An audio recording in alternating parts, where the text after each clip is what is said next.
We are live, ladies and gents. Welcome to a bonus edition of Speak Now Pro Wrestling here on Speak Now Pro Wrestling. It is October 22nd, Sunday, and we got quite a big weekend of wrestling to get into. We're going to be talking about AEW Collision. We're going to be discussing Impact Wrestling Bound for Glory and the news that came out of both of these shows. But I'm not alone here today. As a matter of fact, I have my Wednesday night co-host with me, and that is Righteous Reg. Reg, what is up, man? In the building, it's your boy, Media Man, your favorite rapper, your favorite writer, your favorite podcaster. Very excited to be here on a Sunday with my co-host, Denise.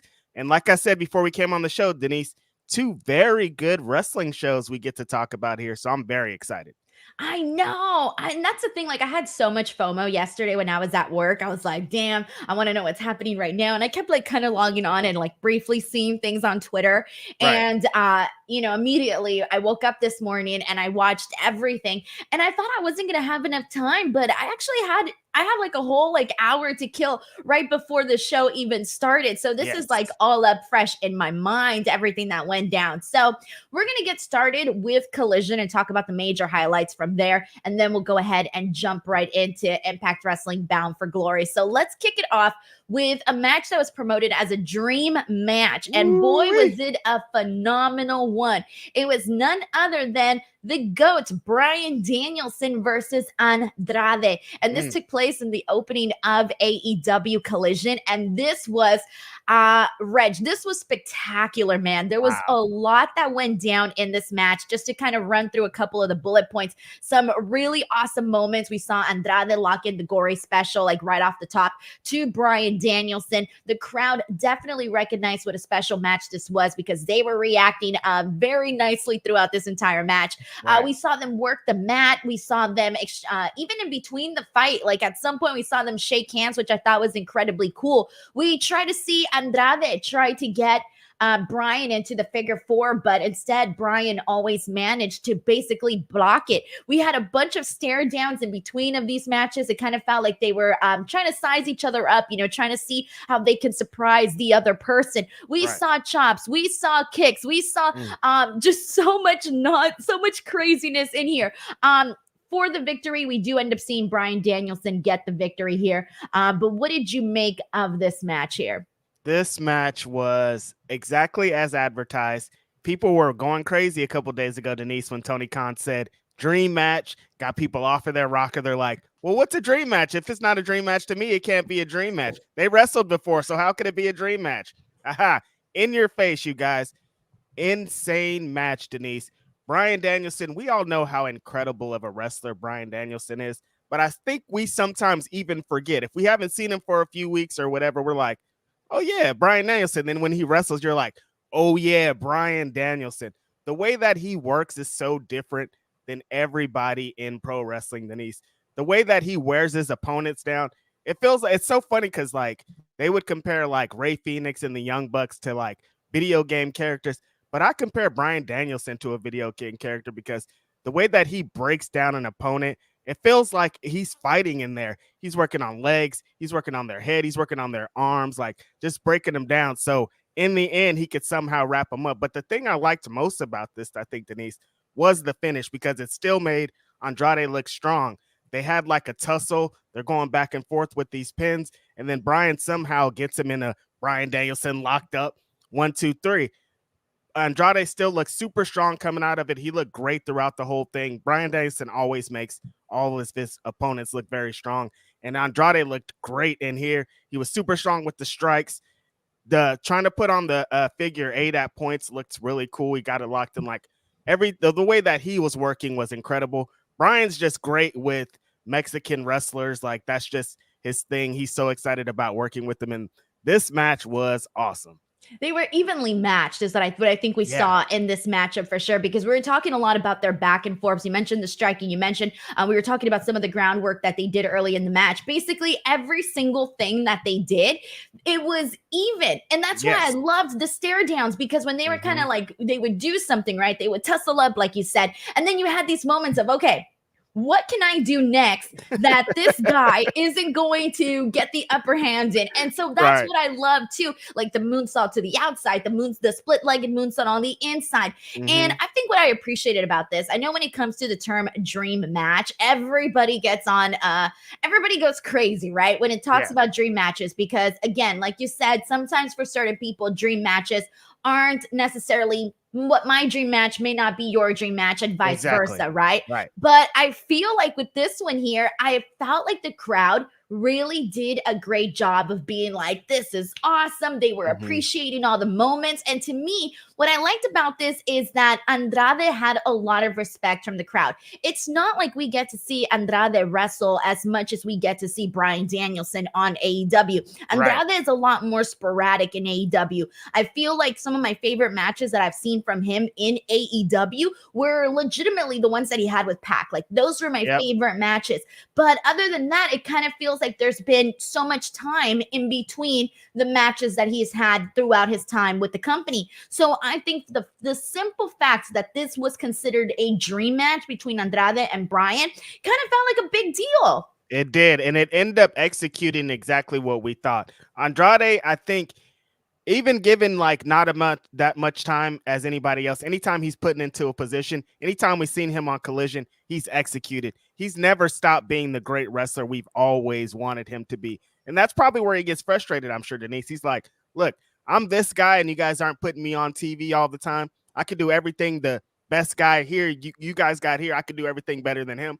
Can't speak his English as good, but when it comes to work in the ring, can't nobody do it like I can. So this was a showcase, I think, for him. And Bryan Danielson is just adding on to his resume. It's funny, the dream match thing too, Denise, because on the other show we're going to talk about, there was another dream match with two wrestlers that have wrestled before. So like, does that mean it's not a dream? Ended up executing on the same thing. It's just funny how these things work. Yeah, exactly. All right. So after this match, they both shake hands, right? And the lights go out. Then all of a sudden, we see when the lights come back in, Malachi Black comes in and kicks Bryan Danielson, laying him out after this match. Now, we did get to see a little bit more of the House of Black throughout AEW Collision, but what did you make of Malachi Black standing above Bryan Danielson? It's funny because when the lights went out, I didn't know what was going on, but then soon as they came on, it was like, oh yeah, this makes a lot of sense. Seeing Malachi Black here, him getting the chance of people just being excited. He's one of those auras, Denise, of just like seeing him gets people crazy. Like he did one thing and people were like, oh my God, this is the craziest thing I've ever seen. Them being locked in, House of Black versus the Blackpool Combat Club, I'm all in. They were going in on it last night. Malachi Black versus Bryan Danielson in a one-on-one. Yo, sign me all the way up. The rest of the crew, Buddy Matt, like all of them, like everything about this, I think is really strong. And I don't think it took away from the match that Bryan just had. So it all worked really well for me. And this is what we need to for the members of the House of Black, in particular, Malachi Black, because this guy came in. You were talking about that aura, right? Not everybody has a very cool, aesthetic like the House of Black, right? But for the most part, I've spoken about this a million times on podcasts, but I personally have felt that I've always kind of expected just a little bit more from Malachi Black in AEW. I don't really feel like he's been the guy that I thought he was going to be when he first signed up with AEW. So I feel like this match, especially the way that the House of Black was promoted throughout the night, which we'll talk more about in a second, but even just like the possibility of Malachi Black, Bryan Danielson, to me, it already levels up just the interest of Malachi Black once again, because this is a guy that you should be seeing in matches with guys like Adam Page, Swerve Strickland, your Kenny Omega. It's like all of the top talents of AEW, and we haven't really seen that. And so I feel like there's still so much to do with Malachi Black, even though he's been with AEW for a hot minute now. Yeah, exactly. And the fans look at him exactly like you say, Denise. They think he's a main event star. They think he should be AEW world champion. So we need to see him put into positions like this. So starting at the top, he's about to be in there with Bryan Danielson. He's about to be in there with Jon Moxley. Like, this is the stuff we want to see him in. I think that's what made everybody extra excited, because like if the House of Black would have returned last night in any position, people would have been excited. But knowing they're going to be across the ring from this guy, makes it extra good. Yeah, it certainly does. All right, guys, we're going to go ahead and press on from here and talk more about what went down on Collision. Before I continue, just a friendly reminder, if you guys want to help support this podcast, show some love, get your questions, your opinions, your hot takes, your cold takes, whatever it is, you're more than welcome to send in a super chat, and we will be pulling those out and reading those here on the stream. But now I want to get into a very quick video package that we got, Reg, with Darby Allin. So we were talking about on Dynamite, everything that went down with Nick Wayne, with Christian Cage and Sting, and everything that kind of broke down at the end of this. So we had a quick video package with Darby basically saying that he's going to take a lot more from Nick Wayne than just his tooth, right? He's pissed off for what he did, his betrayal of what he did, and he says he's going to be at Dynamite. So very quick vignettes. I don't know if there's anything else that we want to add that we haven't already discussed on Wednesday. Yeah, no, not too much. It's just kind of like they want to keep giving Darby screen time. That's always a good thing because he's still one of the most over guys in AEW. And this is good for Nick Wayne, I think. All right, let's get into the Guns, because what we got here was a quick match for the Guns. They get their victory, Reg. I can see the excitement on your face the second I even mentioned the Guns. They get their victory over, I think it was the Outrunners, and the lights go out once again. But this time we end up seeing the Devil Mask pop up on the screen because we had all of Bullet Club Gold out there.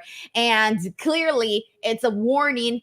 We're taking this as a warning from MJF, or is this supposed to be the person that stole the mask from MJF out here giving warnings? It's got to be MJF, right? Because I thought about that. I'm like, keep in mind that someone was out there supposedly impersonating MJF since he was the one claiming that it wasn't him. So I'm assuming this is him now with his mask back giving this warning to Jay White, right? Or is it? I think that's what they want us to believe. And commentary was doing the same thing. They were like, it has to be MJF. There's no way it's not MJF. This proves that it's MJF. This does not prove that it was MJF. That could be Roderick Strong under there plotting against Jay White, who came against his homeboy, stole his title match, and got him in this position. It could be anybody under there. We don't have any idea. So I think that's the best part of it, is like, it's a big mystery. Like, it's not guaranteed that it's MJF. But also, if it's MJF, that's good too. Yeah, that's the thing. So I feel like they left you kind of wondering, like, okay, what's going on here? So it was a very quick, he looks at the camera, he looks away, and that was it. And then everybody, all the heels are like, what the hell? Like, that's all we got there. But next week, we are going to be seeing MJF versus Juice Robinson. Reg and I will be here on Wednesday to break that down. And I think they announced that it's opening up the show for Dynamite next week. So that's going to be an interesting start to the show for sure. All right. So I'm curious to see what you thought about this and what the chat thought about this one. And it is the Memphis Street Fight, Jeff Jarrett versus Eddie Kingston. Now, first and foremost, Reg, what was your reaction when you saw that the match was actually announced? How does he keep getting away with this? That's my immediate reaction. How does Jeff Jarrett keep doing this, Denise? Every time they announce a match with him, I'm like, what? What do you mean? Like, they have a roster full of people that I would put in that position, and then they say Jeff Jarrett, and you're like, what? How? Because he's entertaining, Reg. It's entertaining. And that's the issue right there, Denise, because after the match, I was like, damn, that was entertaining. I hate him. He does it every time. It never, ever fails. Soon as my world hits, I'm like, this son of a bitch, here he comes again. And then he has this super plunder filled, it feels like early TNA, hit, nudge, nudge, nudge. And it's like, yo, all right, I see what's going on here. I'm not mad at it. That's literally exactly what it feels like. Like the second that Jeff Jarrett comes out there, you know you're going to get something, like you said, that feels very TNA-ish. And you get that vibe. That's like the environment that he kind of like builds up in the ring. But that's the thing about Jeff Jarrett. Like, why do we keep seeing him? Why? Because he knows how to work a crowd. He knows how to be a great heel. He knows how to be entertaining in the ring. Knows how to tell a story. It becomes a melee. The guy's reliable. Think about this, Reg. When AEW was promoting All In at Wembley Stadium, right? Who did you see doing media press conferences months ahead of the actual show? Right. Jeff Jarrett. Double J. Yeah, he's the guy. I mean, even yesterday before the show, he was saying like, I'm going out to promote this show. Like, he's always like on the ground trying to promote for AEW. So yeah, I think that's exactly what it is, Denise. This guy's been around for 40 something years. He's seen every wrestling situation there is. He knows how to work a crowd no matter what. We've been in crowds ourselves where it's like people are mad when he comes out, but at the end of the match, they're screaming, they're yelling, they're doing exactly what they need to do. So I see why.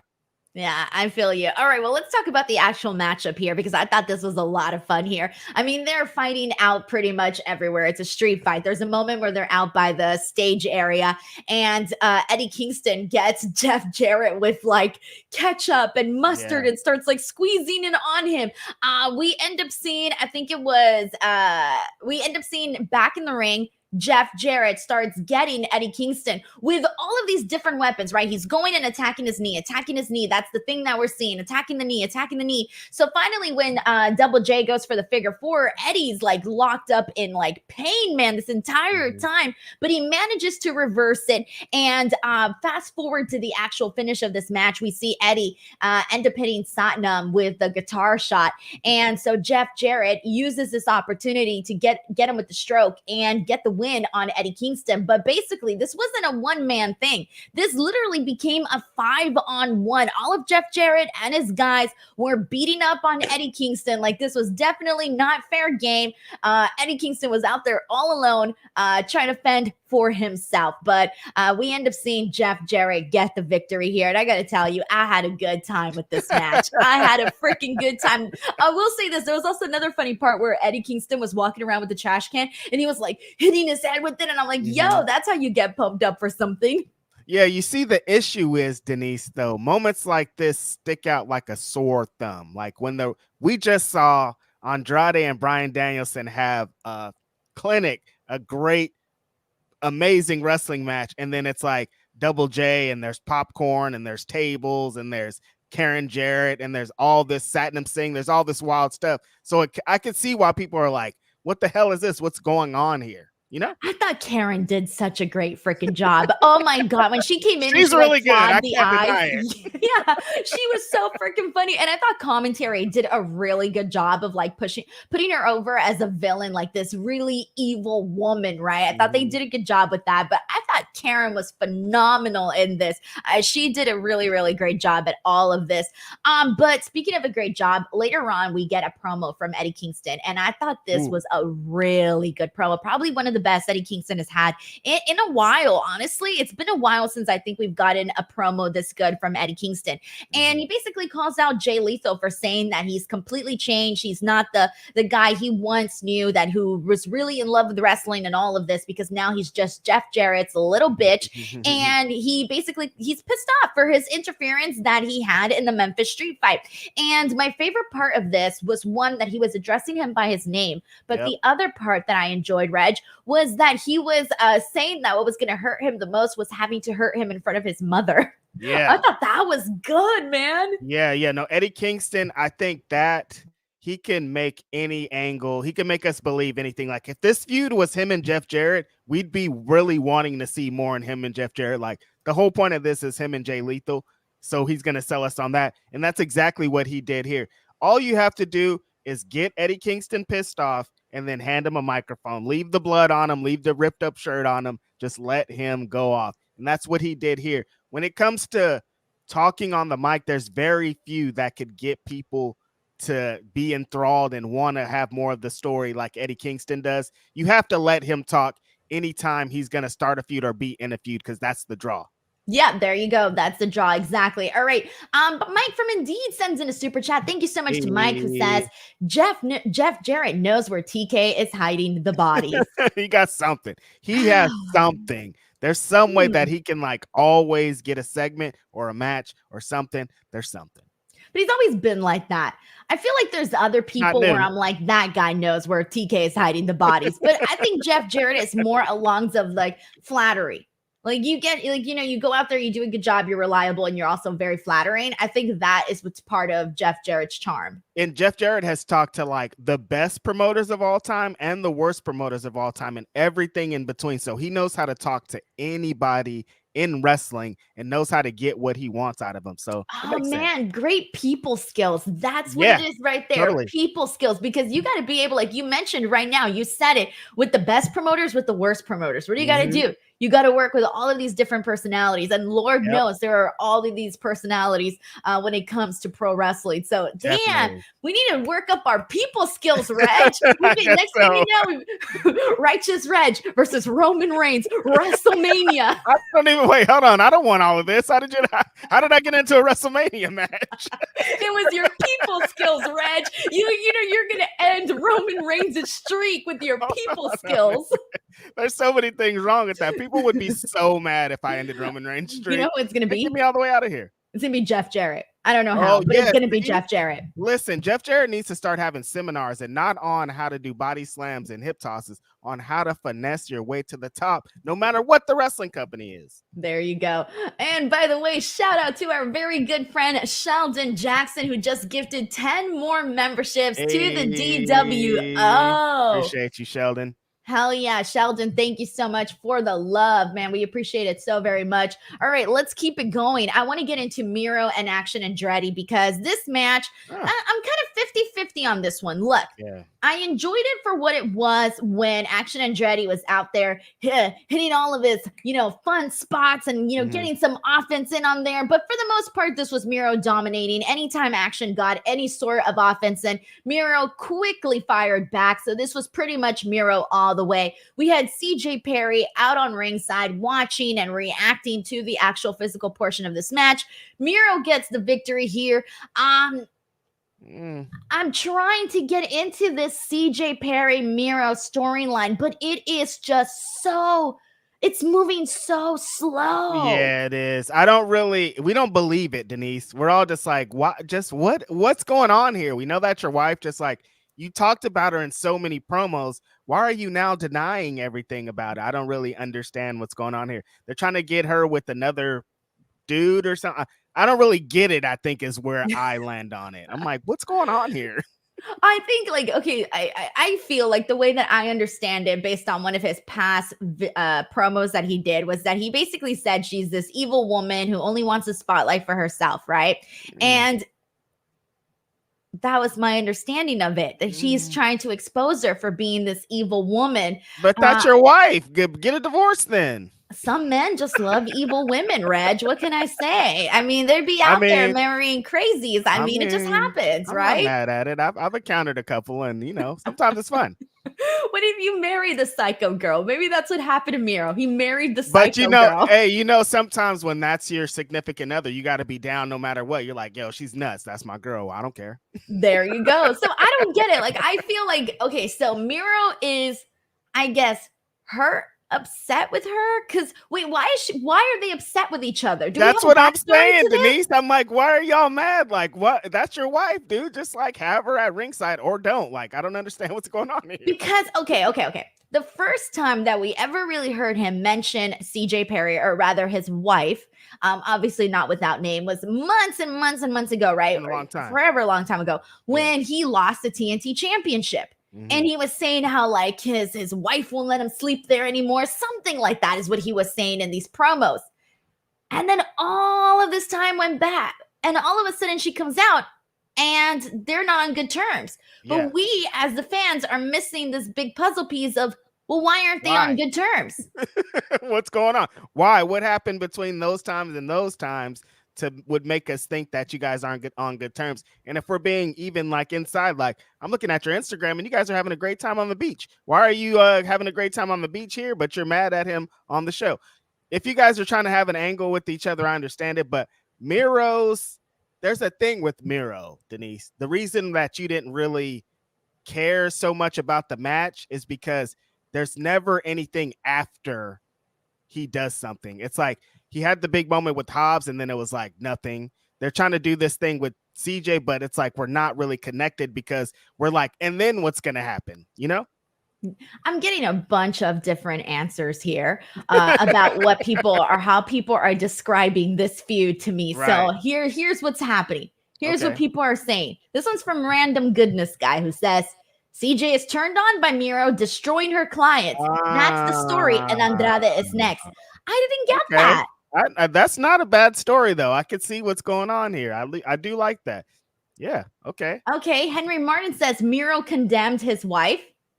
Unsure says Miro doesn't want her there because of what it does to her personality, and he doesn't want her there without a bout because of said personality change. Okay, I can see this one because he mentioned some of that stuff on the promo.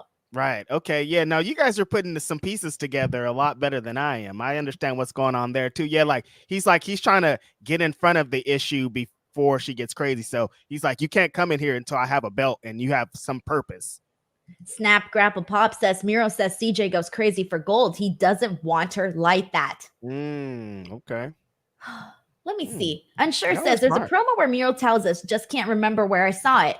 I'm pretty sure it was the promo that I was talking about, the one where he was talking about how gold changes her and that she's an evil person and like the spotlight and all of that. Like it seems like she's bewitched by the lights, the cameras. That's what I'm getting from this. Okay. But what hasn't been explained, or maybe this is the explanation, is when he saw her pop up at his workplace, all of a sudden he's like, well, what are you doing here? Right. And she got this big pop and he's like, I know what this does for her. She's going to be craving this attention and I don't want her to turn into that person. Okay, I can see. Y'all put it together. All right. Well, we're starting to get her a little bit more, but we need to speed things up because we shouldn't be needing. We're in the back telling the story. No, tell the story to us out front, dude. And we're out here trying to figure out, like, this is starting to feel like poetry. We're out, the teacher's like, well, can you decipher what this line means? Like, what is this? Well, what do you think it means? And then also, what do you think it means? They're all good meanings. And then you say what you think it means, and the teacher's like, no, you're wrong. That's not what this means. I can't believe you can't see it. It's right there in your face. This is Shakespeare now.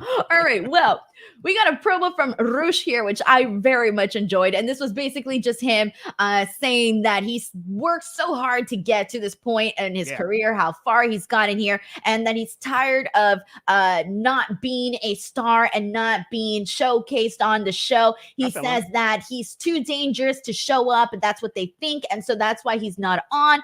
And that's it. We've been getting these little vignettes for a bit, but he's out here spitting some facts. Listen, the best thing about a heel, I think, in movies and wrestling and anything is when there's some truth behind it. There's nothing that he said where you're like, no, you're a big lie. No, you are great. You are dangerous. They do think you're crazy. You should be on TV more. Like, this is a real promo that I'm like, oh, yeah, he's right. He should be on TV. When's the last time we saw Rush on TV, Denise?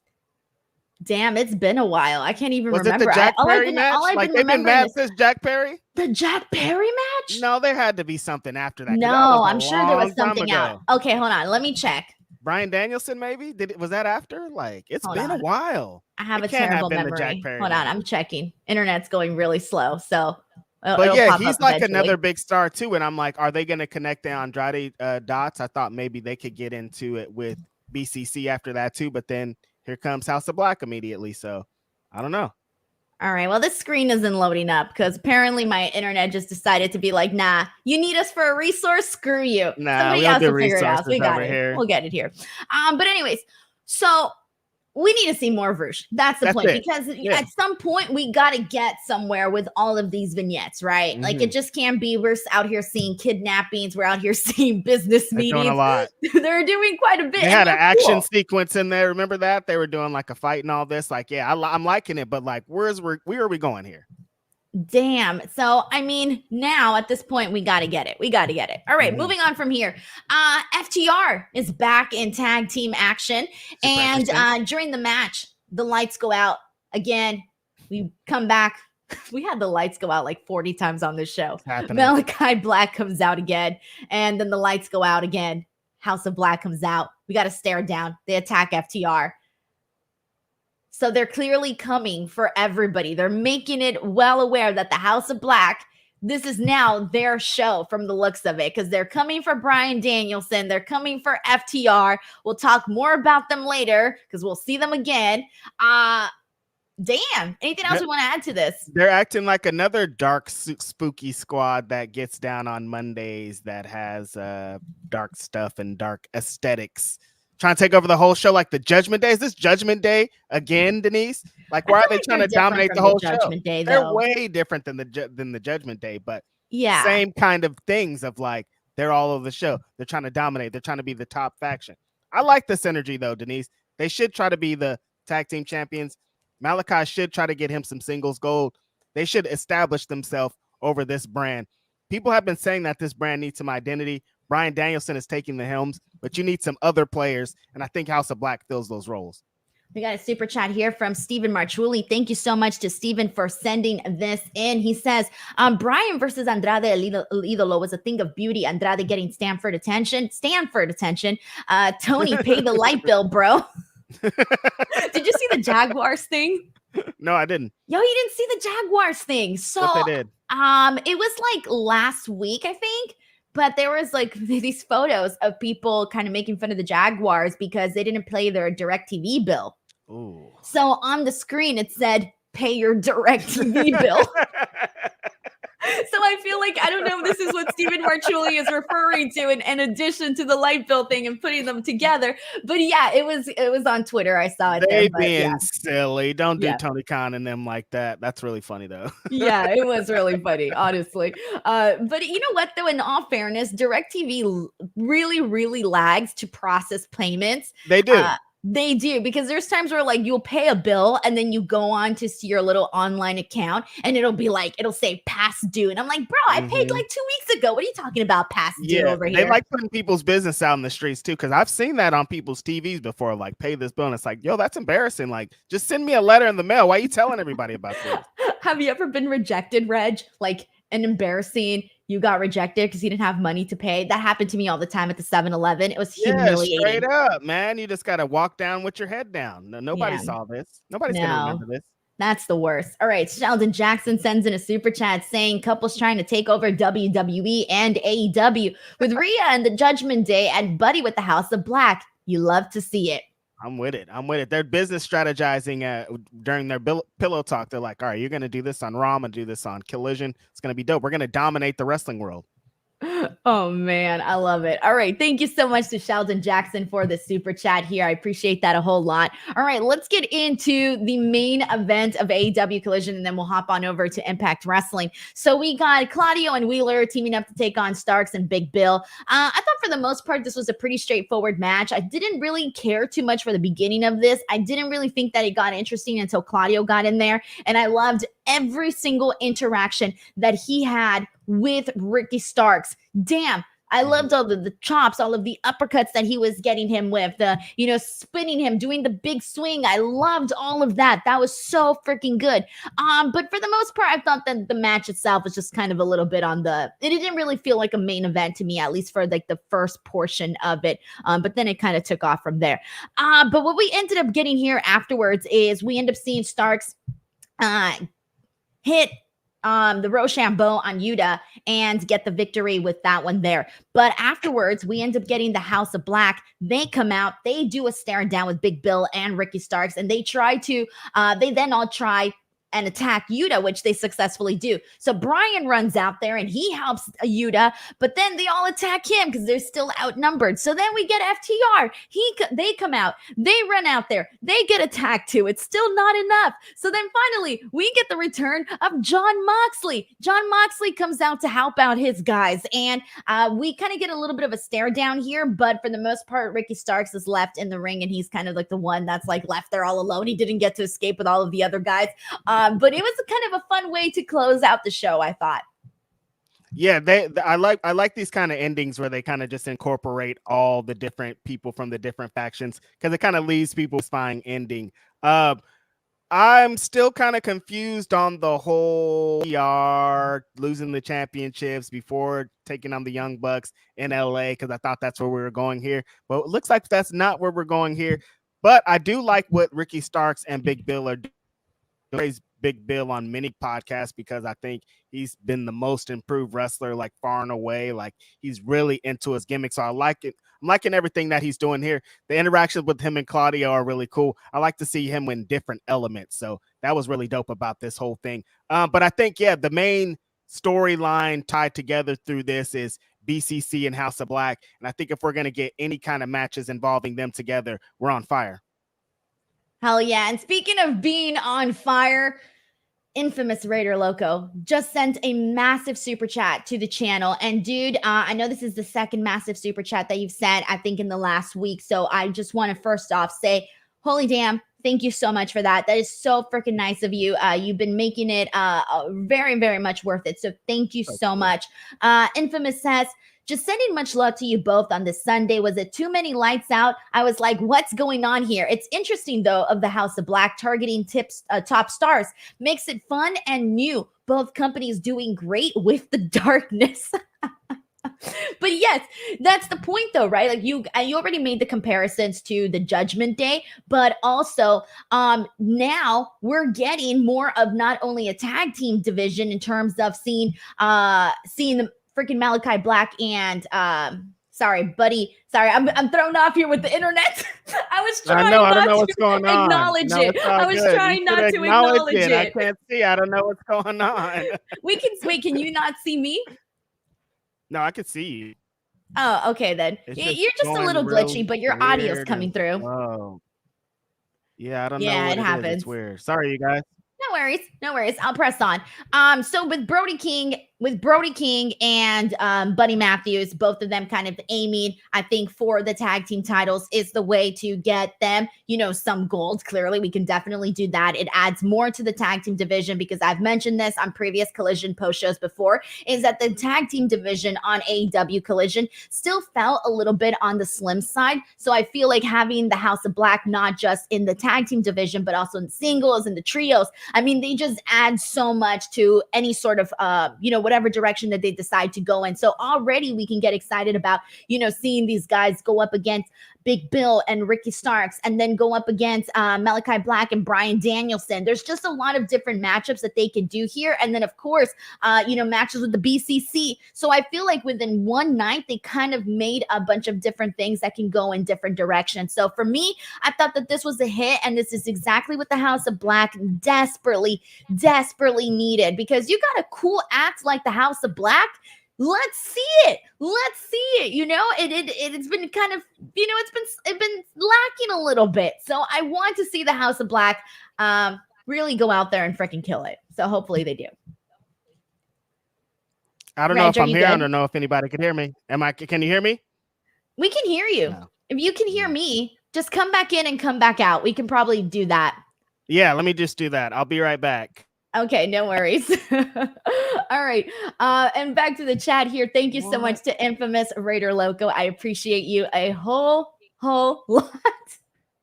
Poor Reg. Oh man, I feel so bad for Reg. I hate when that happens, guys. Getting internet issues is always freaking annoying, but you know what? It happens. It just happens sometimes. All right, guys, and let's see what else we got. I want to make sure that I wait for Reg to get into the Bound for Glory conversation. So I'll give him a second till he comes back. But in the meantime, I want to thank everybody who has headed on over to the Apple Podcast page to leave some reviews. Dude, you guys are freaking awesome. We have officially moved up to 63 ratings. My goal is to get to 100 ratings by the end of the year. Please, if you guys have any time at all, if you're bored one day, don't got anything to do, you're tired of refreshing the same social media app over and over again, head on over to Apple Podcasts, search up Instinct Culture by Denise Salcedo, and leave a review. It helps me get ranked higher. It helps other people discover the podcast, and that's like basically the way to grow. So if you guys can, please go and give some love, and you can follow on Spotify and Apple Podcast as well. So thank you to everybody who has done that already.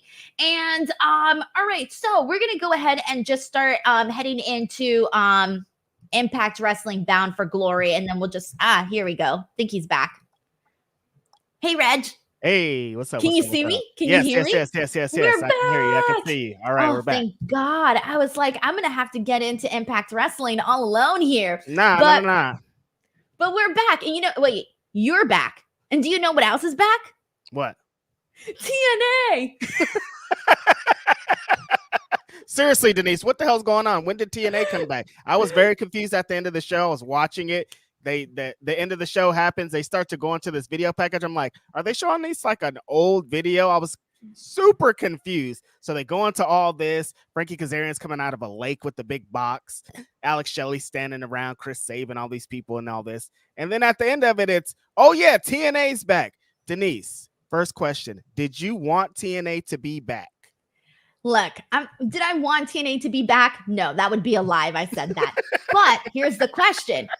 Am I happy that TNA is back? And my answer is yes. Okay. I am not one of those haters on the internet that's all like, why is TNA back? That's so stupid. The advertisers are not going to like this. The marketing people are not going to like this. Like, bro, y'all are out here becoming marketing experts. Can't even grow your Twitter account. Nah. I don't want to hear none of that. I don't want to hear any of that, okay? It's not going crazy today. Because, Reg, it's the same damn thing all the time. Like any little thing, and it's always the same accounts too. The same people complaining about everything. And I'm like, guys, Twitter account. Denise out here shooting. Let's go, baby. It's true. There was a bunch of people out here talking about marketing. I'm like, y'all get a degree in marketing? What? Like everybody becomes experts in this shit. You think I'm going to come out here and sit here and act like I know more about what's going on behind the scenes at Impact Wrestling when it comes to the decision as to why they decided to revert to back to TNA Wrestling? No. Right. And I'm going to be honest. Like, look at where we're at right now with TNA. I mean, with Impact. With Impact, unfortunately, we go through these highs and lows. I've literally just talked about this the other day, but there are times where Impact feels like the hottest shit right there for a second, for like a day. And then it goes back down and it goes back up and it goes back down.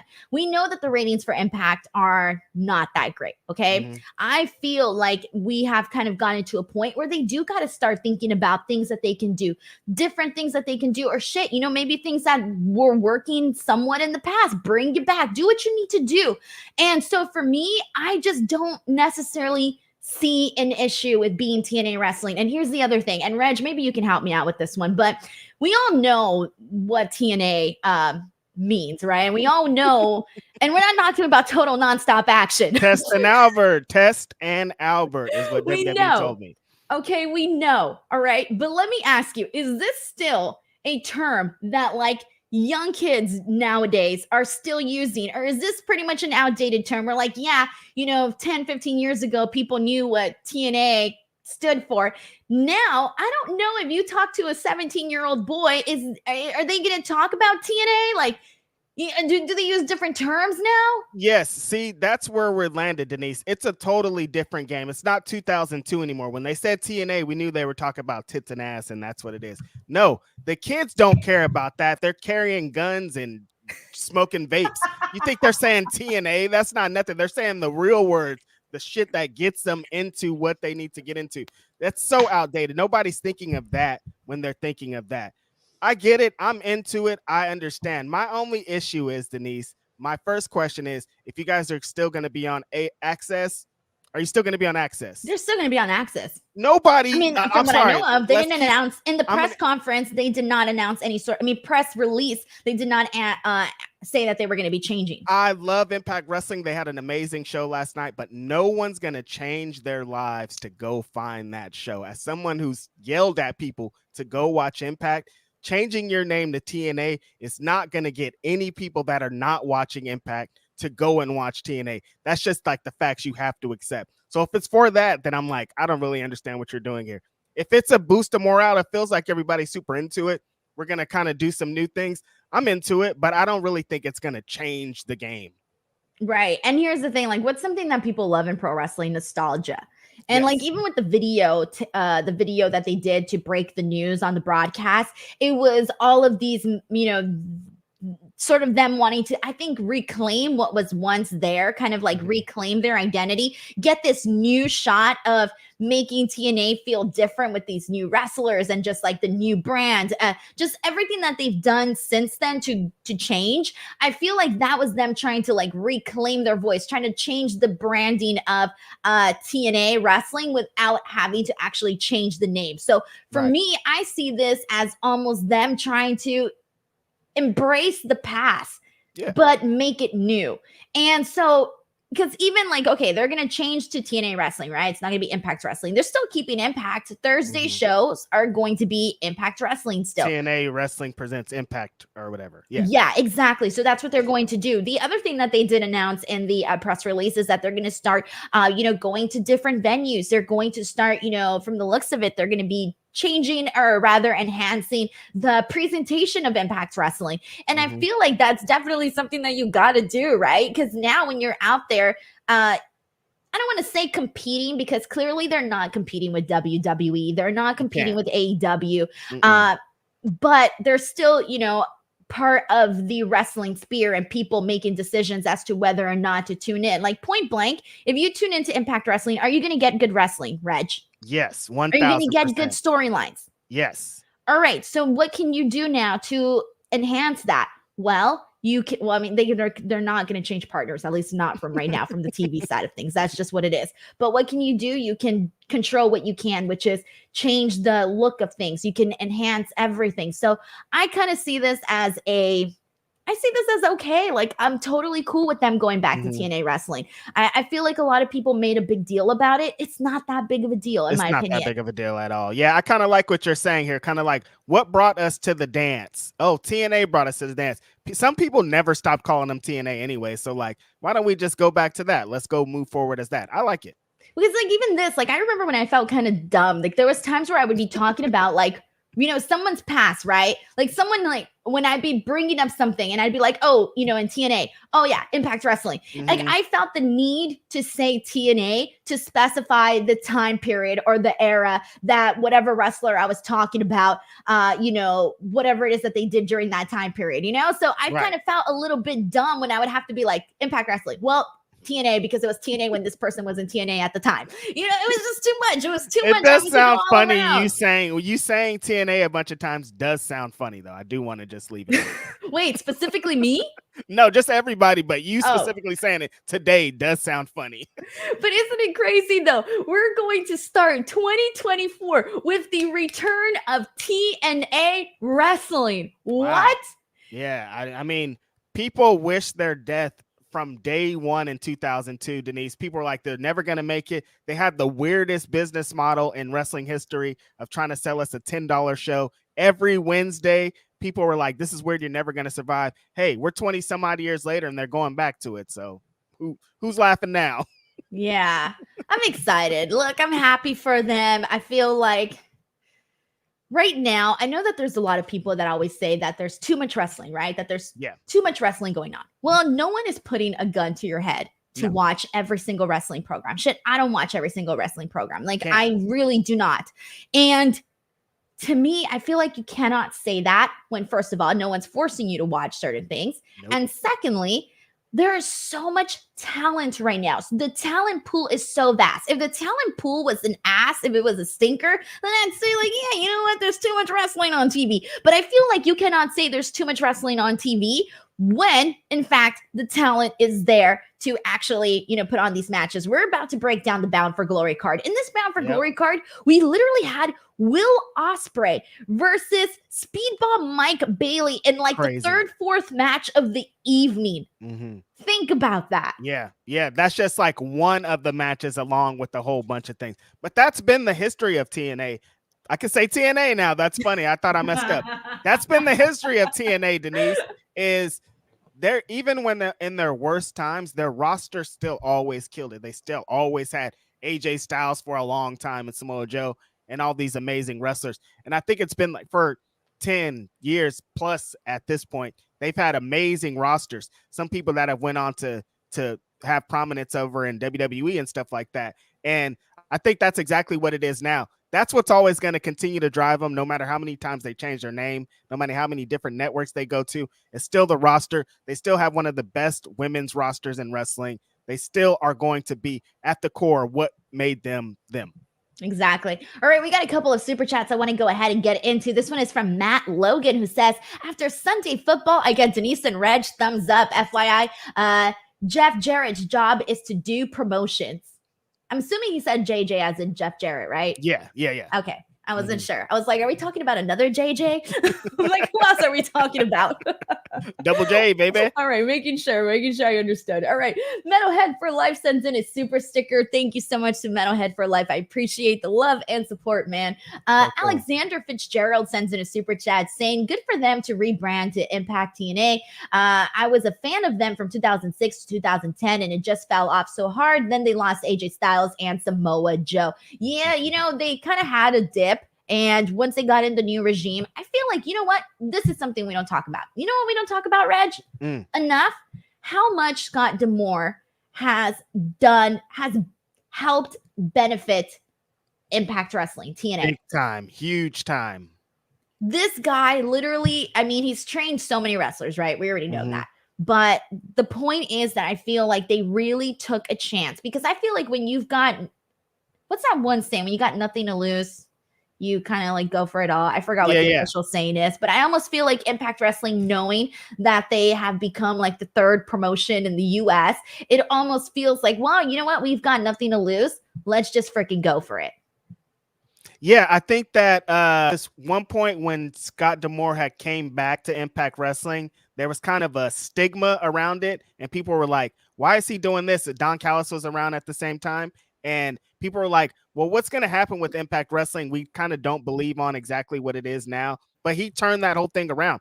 Like we just said, we're about to get into a really amazing show right here, and he's a huge reason why. He's done a bunch of things,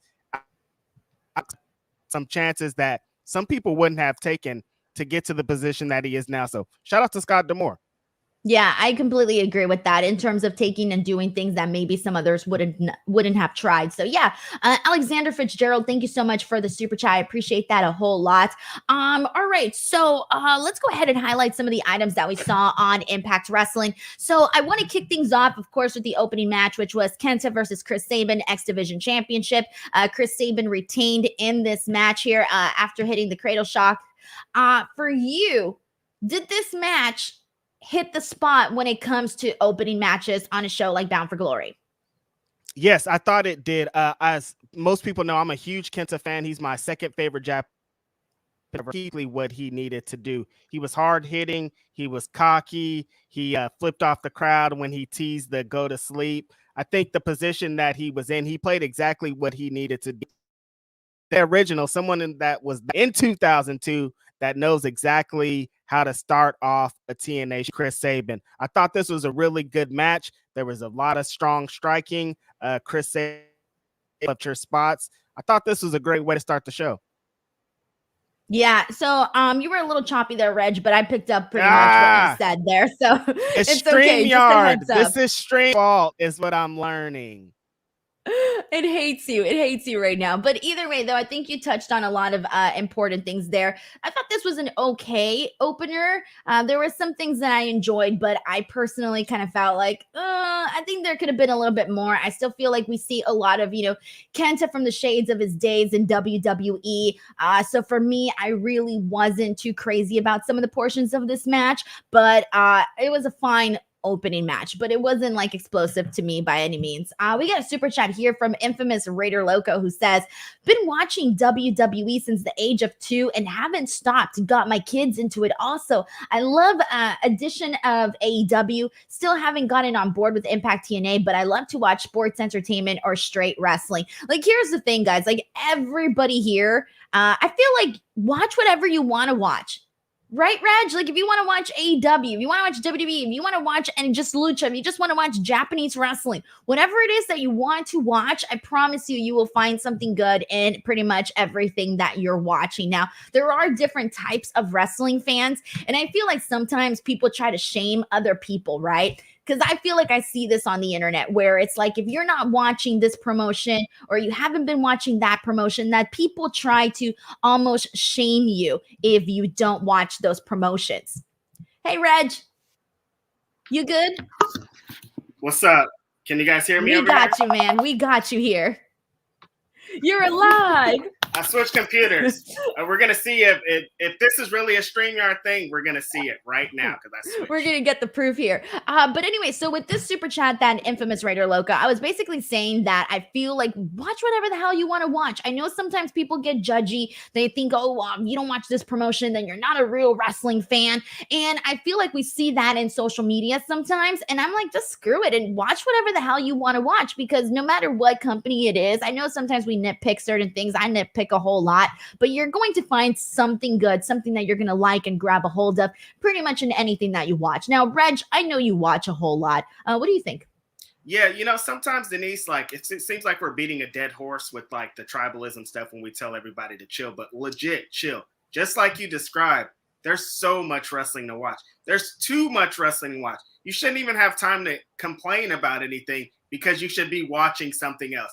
People get hung up on this. As someone who grew up and came up during the Attitude Era, WWE and WCW forced us into this. A lot of us fans were tribal because they were like, the other company sucks, you shouldn't watch them, watch us. Like, we were conditioned to be like this, so I understand. But the difference is there aren't just those two companies that are running. There's a gazillion of them. Everybody has streaming. You can watch people on YouTube for free. It's a whole different game. You don't have to choose anymore because it's so wide now. All right, we got a super chat here from Sheldon Jackson, who says, I'm curious to know if New Japan Pro Wrestling will continue to bring some of their factions into Impact Wrestling, because BC is Bullet Club is the only faction consistently in TNA because of all of these factions. Talk about expansion. Mm-hmm. What are your thoughts on this, Reg? I do like the presence. Reg, pause for a second. You're going to have to go back to your original setup because there's this huge buzz coming off of this new one here. Oh my God. I hate it here. Okay, let me try. All right. No worries. We're going to take you off for a bit. We'll let Reg figure this out. This always happens whenever we do a special type of stream, guys. It's not our normal Wednesday show. We usually don't have this many issues. But anyways, I would like to see some of what you're saying here, Sheldon. I'm into the factions. I'm into seeing different stuff. And I feel like the more people you see mix it in there, the hotter things feel. I mean, look at AEW right now. I feel like, even WWE, like they got so many freaking factions. I feel like all of these groups, right? On AEW, you got the Bullet Club Gold. We're just out here talking about the House of Black. You have the Elite. You have the BCC. Over on WWE, you got the Bloodline, you got the Judgment Day. I mean, there's quite a bit going on in every direction. Sheldon, thank you so much for the super chat. I appreciate that a whole lot for you sending that in here. Everybody's making fun of Reg. Reg sounds like Optimus. Reg sounds like AI. I'm gonna get an AI co-host. Can you do that? I know AI can do a lot. I hate AI, by the way. I don't like that stuff. I feel like takes away from originality, authenticity, and I don't like it using and stealing I don't like that people are creating songs with other people's voices without their actual approval and consent. I mean, that's freaking weird. I don't like it. I'm not a fan of that. But anyways, I'm going to get an AI co-host and steal Reg's identity without his consent and just have him say things. That's terrible. I'm not going to do that. Oh, man. We'll press on from here. All right. By the way, I think this is a really cool conversation. I'm seeing a lot of people kind of add to this one here. This one's from Roger Pace, who says, thanks, Denise, for speaking positive, understanding about Impact Wrestling, changing its name back to TNA. We got Scoucher Boy, who says, back in the day, wrestling was tribal because it was real. Not like now, where all the staff and wrestlers from different promotions are all friends, right? Like breaking the fourth wall, kayfabe and all of that. It is a little bit different. I mean, you got social media now where you're seeing people's real personalities. We're seeing, like you said, wrestlers hanging out and all of that. Reg, you're back. Well, guess who's back? Back again for 5 seconds until StreamYard kicks me off. All right, well, let's get into the rest of the Impact card. I want to talk about the Monsters Ball. We had Moose, PCO, Rhino, and Steve Macklin. I mean, this really was a showcase for PCO. He was the highlight to me in this match. We got two big spots here that I really enjoyed, one of which was seen right at the beginning, actually multiple. Moose putting PCO through the ladder right at the beginning. Moose setting up the cinder blocks and the thumbtacks on the cinder block, and then power bombing PCO through that. That was the sickest spot that we got. And even later on throughout the match, you can see the thumbtacks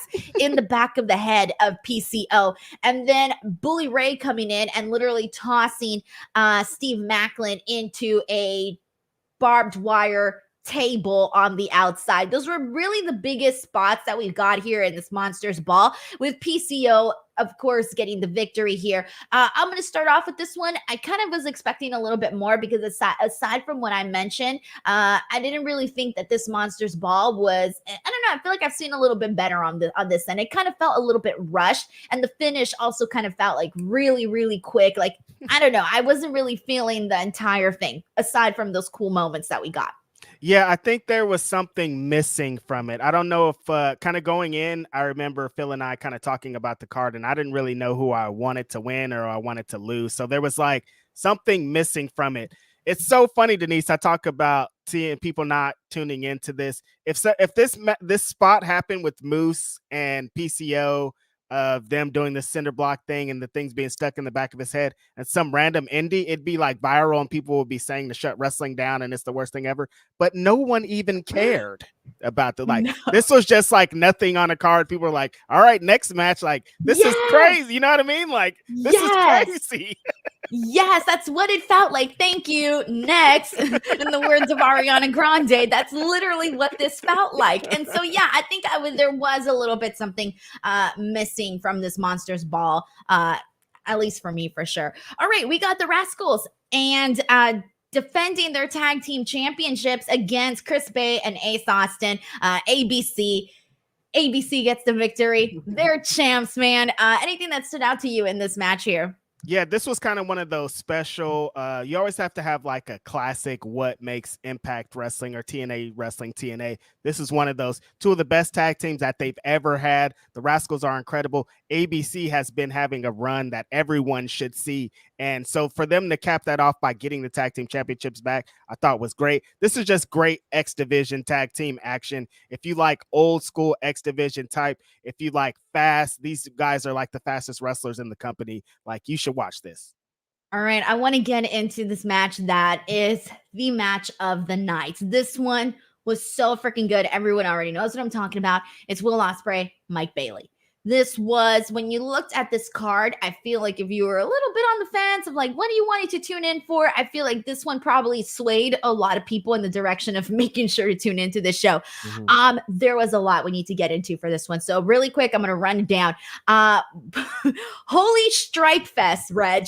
Holy Strike Fest. I saw so much kicking in this match. It was freaking beautiful. One of the things that I love from Mike Bailey here was that anytime he went for anything, he did a lot of moments where he was kind of like taunting certain kicks. He didn't just throw kicks for the sake of throwing them. Anytime he did them, there was precision, and he was actually going to make impact with Will Ospreay. And that was one of the things that I loved, because at some moments you can kind of see him tricking Will Ospreay and Will Ospreay falling for it and thinking he was ready for a kick, and then it doesn't happen, and then Mike Bailey surprises him with one. I thought that was freaking great. Then we saw Kawada kicks from both guys. We saw King's Road. We saw Ultimate Weapon from Mike Bailey going for the pin. It ended up being a near fall. That was a big moment following that Ultimate Weapon. We saw a crazy spot off the top rope, which I can only describe as like a fisherman suplex into a fall-away slam from Mike Bailey to Will Ospreay. We see Ospreay, talk about nostalgia. Ospreay hitting the Styles Clash on Mike Bailey. We see the Storm Driver 93 from Ospreay. Storm Break again. I mean, this guy had to hit 4 finishes in order to defeat Mike Bailey. But in this match, at no point was there any sort of wasted motion. Everything that happened in this match happened for a freaking reason. They worked at a certain speed where you're like, bro, I need to rewind and watch that part again, because that's the speed at which they were moving. And what I like too is Mike Bailey is known for throwing those freaking kicks that will literally not even give you time to blink, right? Because he's hitting them so fast. What I loved is how Will Ospreay came in and got him with his taste of his own medicine, hitting him with some strikes where I went, damn, he's making Mike Bailey's strikes look like all of a sudden they're nothing because Will Ospreay's coming in even harder, and then Mike Bailey would come in harder. And so that's literally what I loved from this match. It was so enjoyable. What did you think? Yeah, that's what I was going to say, Denise. Coming into this match, Mike Bailey is so known for his strikes. Like, I've seen so many Mike Bailey matches where I'm like, oh, he just wrestled my friend Alphazo last week at West Coast Pro, destroyed him with these kicks. Saw him against Brian Keith, destroyed him with these kicks. Will Ospreay, though, is on another level, Denise. He has to compete against Okada, Shingo, Tanahashi, Ishii, against hard-hitting strikers every week. So he strikes on a different level. Will Ospreay came in and outstruck Mike Bailey the whole match. His chops were harder. The hidden blades were insane. There was just so much about this match that I have to go watch it again because, like you said, I missed so many things. Coming into this match, we all knew what it was going to be. Will Ospreay has been having the year of a lifetime career resume, back-to-back bangers. So we knew coming into this that it was going to be crazy. Mike Bailey is every single match that I've seen, he hasn't had one bad match since he returned from his hiatus from being locked out of the US. Every single time it's on fire. So I knew these two guys together were going to do it, but they even exceeded those expectations, Denise. Just everything was on point from both sides. Everybody hit their best spots, signature spots on point. The hidden blade where he ran and turned Mike Bailey inside out. It's one of the craziest things I've seen all year. This is a 5-star match right here in front of our eyes. Will Ospreay is the wrestler of the year. I know I make a list of black wrestlers. We ain't talking about black wrestlers. Will Ospreay did this thing. That Stormbreaker 93 almost broke his neck. This is crazy, Denise. There's so much. I'm just like, gee, like, wow. I can't believe it. This was good stuff, man. Everybody who watched this knows this. If you didn't watch it, make some time, go out of your way to check out this match because this is one that I think no matter what kind of wrestling you're into, that you're going to enjoy this one for sure. We have a super chat here from Berthausen who says Mike Bailey versus Ospreay was awesome. Thank you so much for sending in a super chat to say that because it definitely was freaking awesome. I love it, man, when matches that you that you kind of have a lot of hopes for actually deliver. Yeah, there you go. The theme of the day, dream matches. But it really did deliver. And I love that because nothing's worse than being really excited about a match and then it being like the shits. There's been so many WrestleMania matches that they build for years and months, and then you get to it and you're like, oh, that wasn't it. That wasn't it. This was not that. This was it. 5 stars. If you watch one match from yesterday, you watch this match. If you watch 2 matches, you watch Bryan and Andrade. We were eating yesterday, Denise. Yep, we were. All right, call your shot, gauntlet. So this one's a lot of fun because you know whoever wins is going to go on to probably do something really freaking cool. I mean, 2 years ago, that's how we saw Moose eventually get the title. Last year, we saw Bully Ray win and then challenge Josh Alexander at Hard to Kill. So you know that they don't just like throw this gauntlet in with a bunch of dorks, right? Like they actually go in there and they put stars in there. So it makes it really enjoyable. We got a bunch of people in this. Eddie Edwards, Jake Something, Kenny King, Juventud Guerrera, Johnny Swinger, Bully Ray, Matt Cardona, Giselle, Jordan Grace, Joe Hendry, Brian Myers, Frankie Kazarian, Rich Swann, Jonathan Gresham, Dirty Dangle, Kylan King, and somebody that debuted to a massive reaction, Sonny Kiss. Holy damn. We need to talk about that before we get into everything else. What did you think of Sonny Kiss's debut? I loved it. I was surprised. I didn't know that this was happening. Big ovation, like you said, here in the Impact Zone. And Sonny Kiss looked great out there. I think Sonny Kiss was one of those people that we were all, when Sonny was not released, when the contract ran out, we were kind of like, oh, that's kind of unfortunate because there was a lot of shining moments that Sonny had in AEW. And I think Sonny's going to get to excel even more here in Impact. So I'm excited about this. I feel like this is going to be his place. I think this is going to be, I won't be surprised if 2024 is Sonny Kiss's year in Impact Wrestling. I have a feeling just based off of like personality. I'm not even talking in ring because in ring he's really good too. She's really good too. But with the, in terms of the actual personality, oh man, I think that this is where we're going to see Sonny Kiss really shine. Agreed.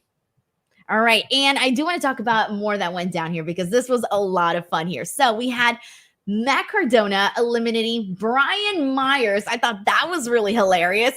We had a confrontation here between Bully Ray and Jordan Grace. And later on, they would end up being the final two here. Now, I know in any other promotion, this would probably be like people would be thinking, oh, this is a shits. We're having, what is this? A man and a woman in the final two? What is this? I know a lot of people would react to that, right?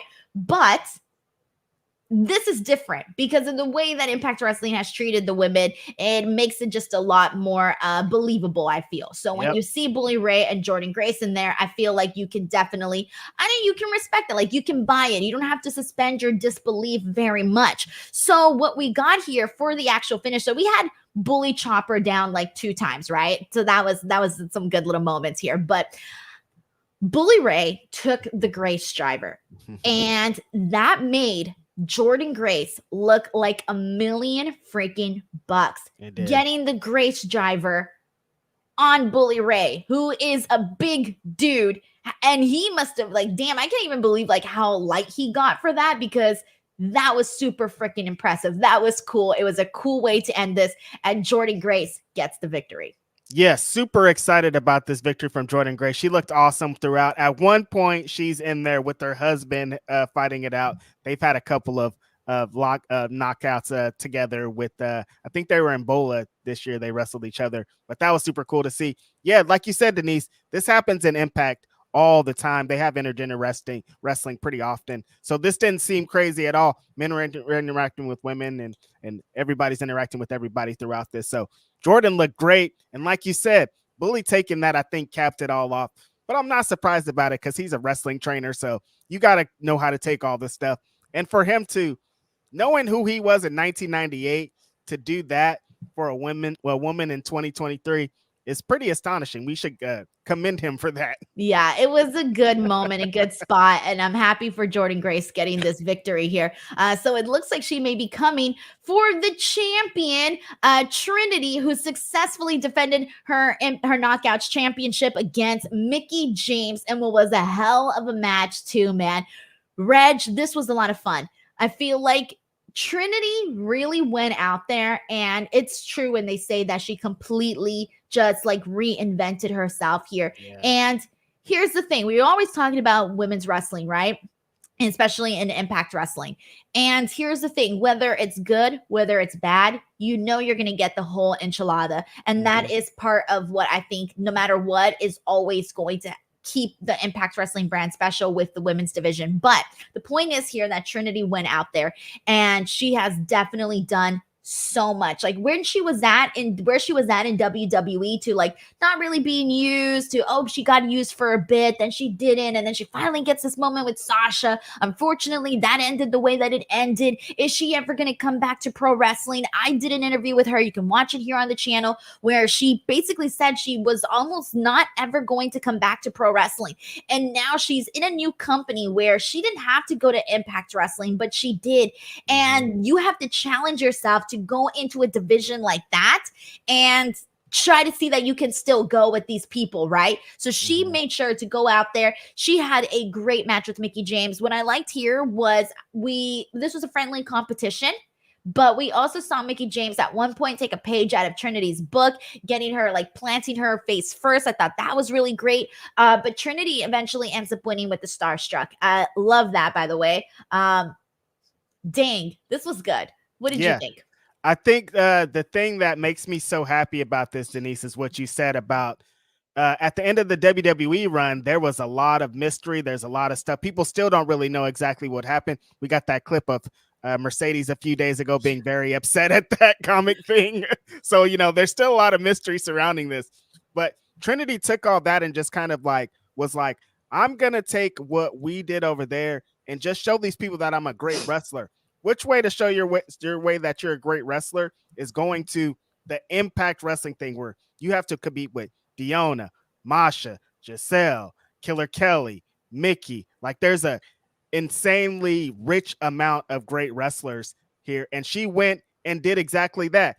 We kind of slept on Trinity for so long because of the positions that she's in. But at the end of that, she's just a really great wrestler. So she gets to show that with Mickie James, a legendary figure in this business, in Impact Wrestling, in WWE, and everywhere that she's been. And she executed in a card that was pretty rich, pretty diverse in match types and wrestlers and stuff. They had a really good match. Mickey's such a good veteran that she could guide anybody into anything. And compare that with Trinity having this great run. Recipe for success right here. I'm excited to see what Trinity does for the rest of the year, honestly. Yeah, and I also like that the way that they're presenting her too. You know, it comes with a certain aura of respect of, hey, you know what? She did it. She came here and she's doing it. So I really enjoyed this for what it was. We got a super chat here from Delayed Grats who says, even though Will Ospreay has said he isn't interested in going to WWE, when his contract is up, you think WWE will still make a huge offer for him? And props to Sunny Kiss. I mean, I would think so, right? I mean, you would want to have somebody like Will Ospreay on your roster. I know for sure that's something I would want, but I don't know. You know, things are functioning a lot differently, but I do think that you should at least, test the waters, right? See if there's an opportunity to be made there, because even if you're like, oh, I'm not interested in this, you never know. All of a sudden you can get this offer and you're like, hey, maybe I am interested. I feel like with that, you just never know. Yeah, with how WWE is functioning now and how the business model is over there, Denise, that I would not be surprised one bit if they don't offer him a giant bag. Look at how his name is in everybody's mouths when he has his matches. He's had the matches with Kenny. He just had this. Like, his resume is too strong for them to ignore. WWE's not ignoring anybody in this position because, as we see, it's a war. Yeah, and that's the thing too, is that like now with certain wrestlers being presented differently, with at least for right now Triple H running creative, I know it's a gamble, right? Because we did get Triple H running creative, then all of a sudden Vince was back, and now Vince is gone again from creative. Okay, now Triple H is running things. It's a real huge gamble to play with your career like that, because you can go in and be presented as a star that you are, or you can go in and all of a sudden someone doesn't like you and then you're not presented that way, right? It's a huge gamble. But I do think that I wouldn't necessarily completely rule it out anymore. There can always still be like the what if. Yeah, I think at this position, anything's possible. Never say never. Anything can happen in pro wrestling. We're getting TNA Wrestling back in the year 2024. That's where we're at. All right, Delayed Grats, thank you so much for the super chat. I appreciate it. All right, we got one last thing to talk about, and that is the main event, Alex Shelley versus Josh Alexander. And dude, wow, really good, flowed perfectly, great chemistry. These two guys know what they're doing, and I was not expecting to see Alex Shelley defeat Josh Alexander clean as a sheet. Clean as a sheet, Reg. What'd you make of this match? If anybody can hear me, I hope you can hear me. I was very surprised at the finish of this. Going into the match, I assumed that Josh Alexander was going to continue the run that he was having in Impact before he got injured. So the finish was very surprising.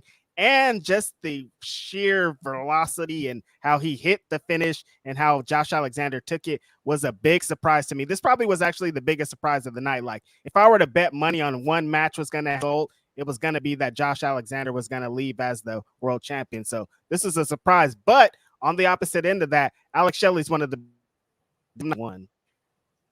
So you mentioned that being a surprise, and I think you're kind of right with that too, because I went into this thinking that Josh Alexander was going to win as well. And part of the reason for that is when the injury happened, it was unexpected, right? Like, you were seeing Josh Alexander have the reign of a lifetime. So the fact that, unfortunately things had to change and they had to, have new champions with Steve Maclin, with Alex Shelley, it ended up going an entirely different direction. So I didn't know if they were going to revert back to whatever it is that they had planned for Josh Alexander to do, or if they were going to be like, no, just because you think this is what's going to happen, we're going to keep the belt on Alex Shelley. So I feel like that's a little bit more of the direction that they decided to go with. But yeah, like you, I did think that Josh Alexander was going to win.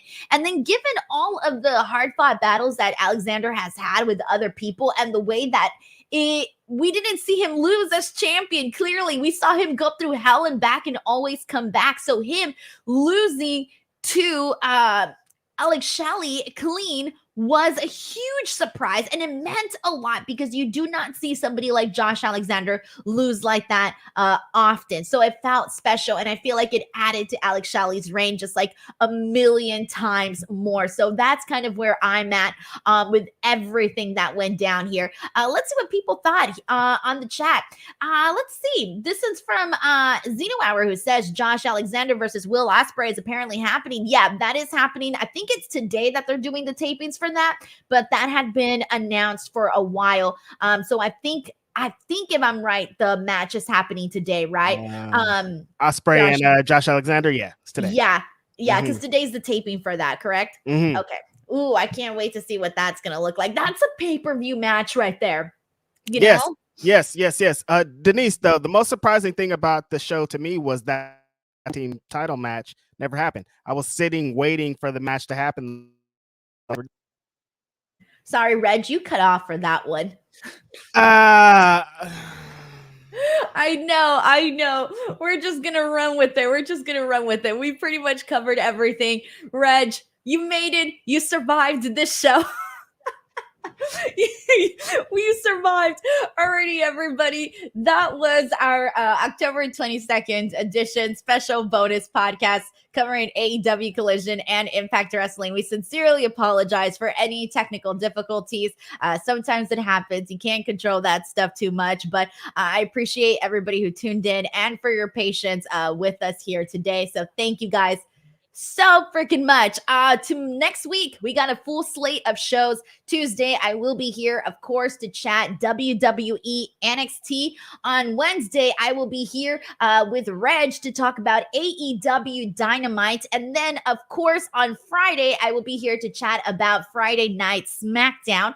And then on Saturday, I will be here to talk about AEW Collision. And I think I'm also doing a bonus podcast. I will let you guys know. That's probably going to be happening on Thursday. So I will keep you guys posted on all of those details. But please, guys, thank you so much for your support. Do not forget to subscribe. Check out the interview with Ilya Dragunov that I just posted. Give Reg some love. He is at Righteous Reg. Make sure to check out the BW 500. It is up on his Twitter account. You guys know where to find him each and every single Saturday on Fightful Pro Wrestling on Grapsity. And of course, here on Wednesdays to chat AEW Dynamite. Until next time, thank you guys so much. Please do not forget to leave a review on Apple Podcasts. Goodbye, everyone. Have a great week.